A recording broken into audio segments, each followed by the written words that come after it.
네, 집중 분석 시간입니다. 오늘은 여러분들이 가장 많이 궁금해하실 삼성전자에 대한 이야기를 집중해서 해보겠습니다. 지금 바닥이 맞는지, 단기적으로 어디까지 오를지에 대한 질문 주로 드려보도록 할게요. 현대차증권 노근창 리서치 센터장 지금 스튜디오에 나와 계십니다. 어서 오십시오. 네, 안녕하세요. 안녕하세요. 정말 많은 분들이 왜? 정말?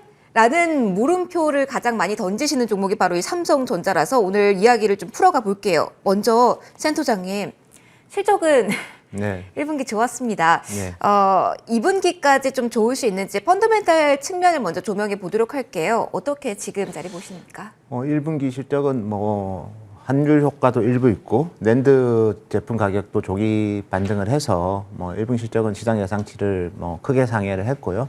2분기 같은 경우에는 이제 스마트폰의 마케팅 비용이 좀 늘 것 같아요. 그렇지만 낸드 쪽 실적 개선이 계속 이어지고 여기에 4나노 수율이 좀 개선되면서 바운드리 쪽 실적도 좀 개선이 됩니다. 다만 우리가 보통 얘기하는 MX 스마트폰 쪽 이익 감소보다는 늘겠지만 그래도 전체적인 이익은 2분기는 1분기랑 유사하게 보는 게 좀 더 현실적일 것 같고요. 그렇지만 이제 3분기부터는 이제 본격적으로 서버 쪽으로 DDR5가 장착이 되기 때문에 저희가 봤을 때 삼성도 3분기에는 서버 D램에서 DDR5 비중이 한 10% 정도 될 것 같습니다. 참고로 1분기 같은 경우에는 전체 PC D램에서 DDR5 비중이 10%거든요. 그래서 3분기부터는 인텔의 신규 제품과 함께 우리 국내 D램 회사들의 서버 D램의 DDR5 비중이 10%가 되는데 이게 왜 중요한가 하면요. 서버 D램이 금액 기준으로 제일 큽니다. 시장 전체 파이도 그렇지만 하이닉스 같은 경우에는 서버 D램이 전체 D램 매출액이 40%가 넘거든요. 그래서 서버 D램에서 DDR5 비중이 얼마나 크냐가 사실은 3분기 이후의 실적의 방향성에 가장 중요한 역할을 하지 않을까 그렇게 보고 있고요. 그래서 저희는 1분기 호실적이 나왔고 2분기는 1분기보다 소폭 개선되는 정도 그리고 하반기에는 이제 본격적으로 D램 가격 상승 효과가 나타나지 않을까 이렇게는 보고 있는데요. 다만 이제 지금은 매크로에 대한 불안들이 크잖아요. 그래서 인플레이션이 되면 가처분 소득이 어쨌든 감소하는 거기 때문에 생필품이나 이런 쪽에 사실은 소비를 지출하지 스마트폰, 노트북 이런 쪽에 대한 지출은 좀 줄어들 수 있거든요. 그렇죠. 그런 이유 때문에 주가가 많이 빠졌고 여기에 매크로 특히 금리 인상을 이제 5월부터 이제 빅스텝을 하면 실질적으로 위험 자산을 계속 줄이겠죠. 원화가 또 약세가 될 거기 때문에 어쨌든 그런 것 때문에 하락은 했지만 저희가 봤을 때는 그냥 탑다운보다는 이 정도 밸류에이션이면 바텀업의 관점에서 삼성전자의 펀더멘탈 어떤 변화 요인들을 점검하는 게 좀 더 저는 바람직한 투자 전략이지 않나 그래 보고 있습니다. 그러면 사실은 오늘은 빨간불이 나오고 있고 외국인 기관의 동반 매수세가 들어오고 있거든요.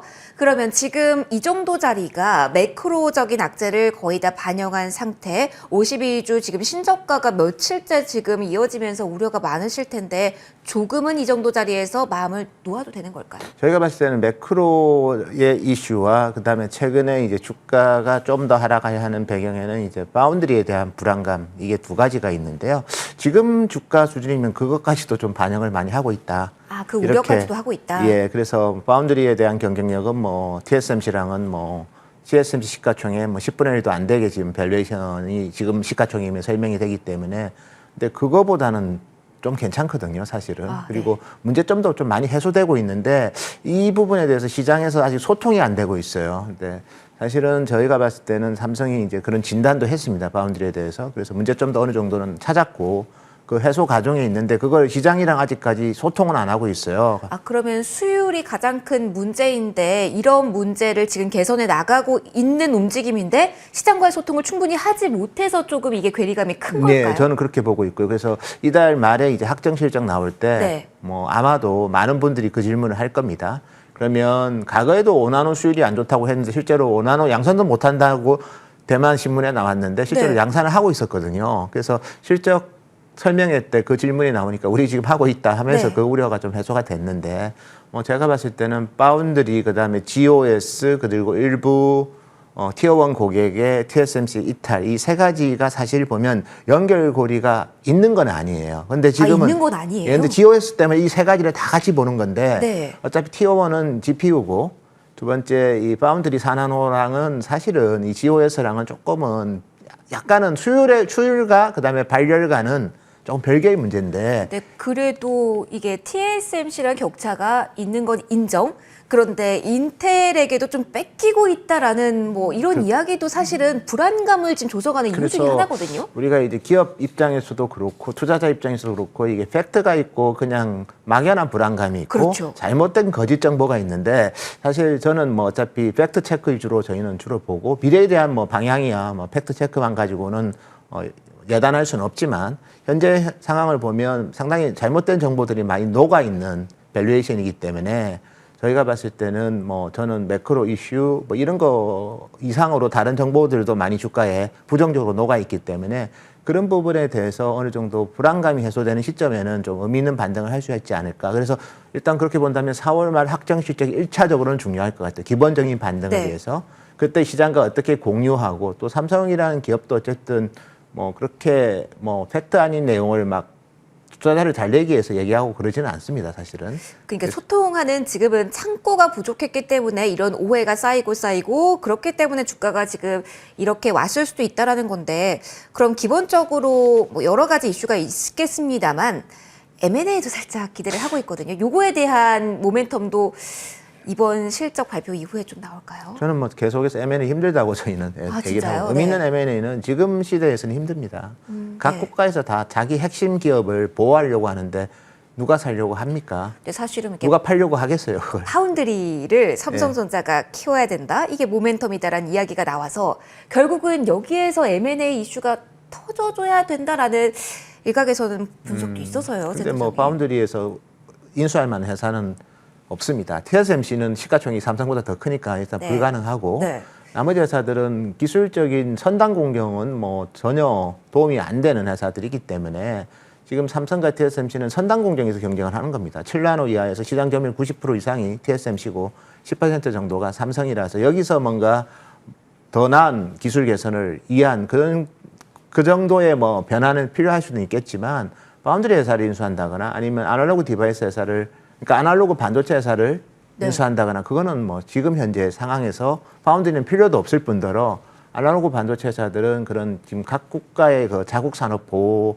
그 스탠스를 저희가 고려해 보면 의미 있는 M&A는 쉽지 않다 이렇게 저는 예측하고 있습니다. 의미 있는 M&A는 쉽지 않다. 자, 그렇다면 삼성전자는 이 반도체 파운드리 이외에도 여러 가지 모멘텀을 사실은 안고 있는 기업이니까요. 단기적으로 주가가 위로 반응이 나오기 위한 그 모멘텀의 키는 어느 쪽이 쥐고 있다고 생각하시나요? 저는 역시 핵심 캐시카우는 디램이기 때문에 결국은 그래도 반도체를 봐야 되는군요. 그래서 디램을 보셔야 됩니다. 낸드는 삼성전자 메모리 이익에서 기여도가 디램만큼 크지는 않습니다. 그래서 디램이 이제 가격이 오르는 시점이 언제냐. 그래서 좀 보수적으로 이 시장을 보는 대만의 디램 익스체인지마저도 DDR4의 서버 디램 가격 반등을 4분기로 보고 있고요. 3분기는 DDR4가 하락을 안 하는 거로 잡고 있어요. 그대로. 네. 근데 DDR5가 그때부터 10% 이상이 되면 비중이 DDR5가 DDR4보다 40% 비싸거든요. 네. 그럼 자연스럽게 3분기는 가격 반등이 되는 거죠. 아. 그래서 저는 핵심은 역시 D램 가격 반등이라고 보고 있고 두 번째는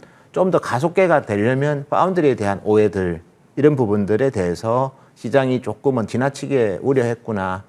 그런 게 이제 확인이 되면 주가가 반등할 것 같아요. 역시 삼성전자는 반도체 실적이 좋아지고 또 반도체에 대한 불안감이 해소될 때 주가는 좀 탄력적으로 움직이는 거지 뭐 스마트폰이 일시적으로 실적이 좋았다 이런 거로는 사실은 한계가 분명히 있습니다. 그럼 짧게 이 질문 드릴게요. SK 같은 경우는 SK 하이닉스 같은 경우는 오히려 반도체 순수 기업이라고 볼 수 있지 않습니까? 예. 그런 맥락에서는 오히려 삼성전자보다는 SK 하이닉스 쪽을 보는 건 어떨지, 이쪽 분위기는 어떨지요? 저는 그래서 지금은 하이닉스를 좀 더 선호하고 있습니다. 아, 지금은 예, SK 하이닉스. 예, 그래서 파운드리에 대한 불안감이 해소되면 아마 삼성전자를 더 선호할 수는 있겠지만 네. 지금은 이제 그거는 뭐 저희가 해소된다고 해서 해소되는 게 아니라 다양한 소통과 다양한 증거, 다양한 결과물이 실적으로 나올 때 그건 해소되는 거고 지금 보이는 거는 그래도 가시성이 보이는 거는 메모리 반도체 업황이기 때문에 그럼 단기적으로는 SK 하이닉스를 보고 예. 풀리는 걸 봐서 삼성전자에 대한 비중을 늘리는 거예요, 센터장님은 네, 일단 추천하실까요? 지금은 하이닉스를 오히려 트레이딩하는 전략이 네.